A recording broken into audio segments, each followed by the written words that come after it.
Salam sejahtera untuk kita semua. Perkenalkan, nama saya Anabel Diana Kristi dengan NPM 2551009. Perkenalkan, nama saya Celia Elizabeth dengan NPM 2551012 dan saya Jaselin Olivia Stefani dengan nomor NPM 2551011. Pada video kali ini kami akan membahas topik mengenai problematika perpanjangan sertifikat hak guna bangunan dalam praktik administrasi dan peradilan. Kami ingin berbagi pengalaman pribadi kami mengenai bagaimana rumitnya mengurus perpanjangan sertifikat hak guna bangunan atau SHGB rumah orang tua narasumber. Proses yang seharusnya menjadi kewajiban dan hak warga negara justru berubah menjadi perjalanan panjang yang penuh hambatan. Mulai dari banyaknya dokumen yang sulit untuk diakses, perbedaan nama di identitas dan juga sertifikat, hingga proses persidangan yang merasa tidak adil dan membingungkan. Melalui cerita ini, kami ingin menunjukkan bagaimana masyarakat biasa bisa terjebak dalam sistem birokrasi dan hukum yang seharusnya membantu tapi malah mempersulit. Kasus ini bermula ketika ayah narasumber ingin memperpanjang hak guna atau SHGB rumahnya. Proses perpanjangan ini dilakukan dengan 2 tahap, yaitu di BP Batam dan juga di kantor pertanahan. Saat mengurus di BP Batam, permohonan hampir ditolak dikarenakan narasumber tidak memiliki dokumen lama seperti LP yang dimana LP berisikan tentang lokasi atau gambaran strategis dari tanah tersebut. Dikarenakan pencarian LP ini sangat sulit, akhirnya narasumber meminta bantuan kepada temannya yang notaris untuk membantu dalam mencari LP tersebut, dan tentu dengan biaya dan juga proses yang tidak sederhana. Di kantor pertanahan, terjadi masalah lain yang dimana nama yang tercantum di sertifikat adalah Hermanto, sementara di KTP dan dokumen lain itu dinamakan dengan Manti. Perbedaan nama ini membuat pengurusan SHGB tidak bisa dilanjutkan. Maka dari itu, adanya satu-satunya cara atau solusi yang disarankan, yaitu dengan mengajukan penetapan ke pengadilan bahwa 2 nama tersebut adalah satu orang yang sama. Sidang dilakukan di Pengadilan Negeri Tembilahan, yang dimana pada sidang pertama dan kedua ini berjalan dengan lancar. Namun dikarenakan terkendala di kelengkapan dokumen karena sertifikat dan AJB masih berada di Batam. Pada sidang ketiga terjadi pergantian hakim, yang dimana dalam sidang ini muncul pertanyaan-pertanyaan yang narasumber rasa tidak relevan dan menekan saksi, termasuk mempertanyakan alasan pergantian nama yang sudah tidak bisa diklarifikasi oleh kakek narasumber dikarenakan kakek narasumber sudah meninggal dunia.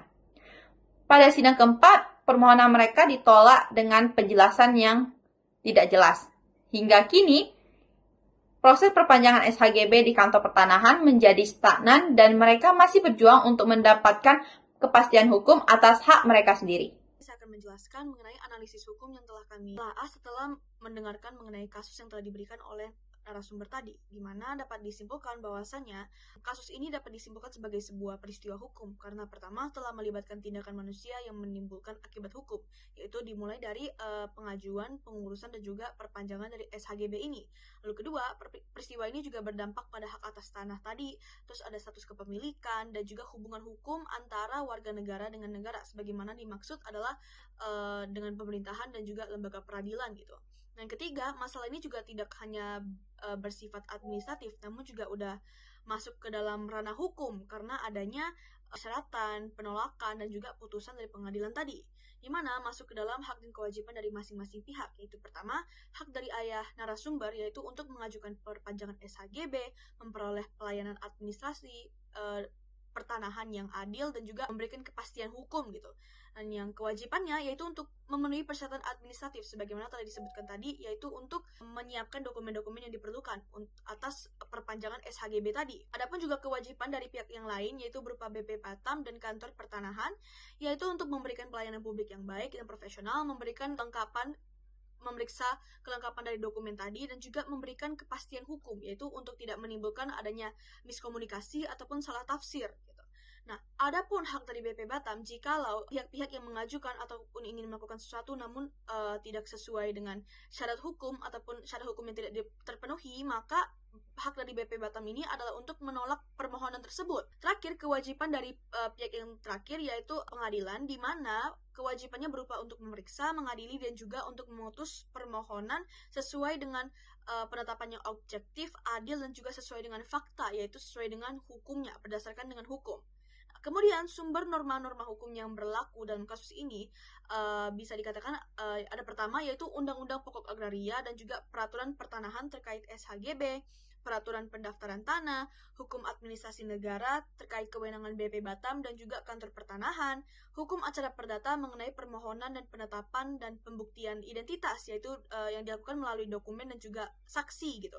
Dan terakhir, norma pelayanan publik yang menuntut pelayanan yang transparan dan juga tidak mempersulit, yaitu bisa dikatakan sebagai profesional gitu. Adapun cabang hukum yang terkait, itu pertama hukum agraria, dikarenakan sudah berkaitan langsung dengan hak atas tanah dan juga SHGB tadi.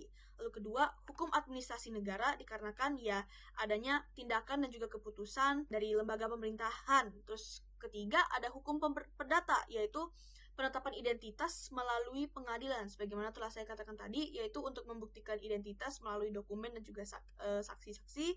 Dan yang terakhir, hukum acara peradilan, dikarenakan adanya proses persidangan yang telah terjadi selama 4 kali dan juga penilaian hakim tersendiri gitu.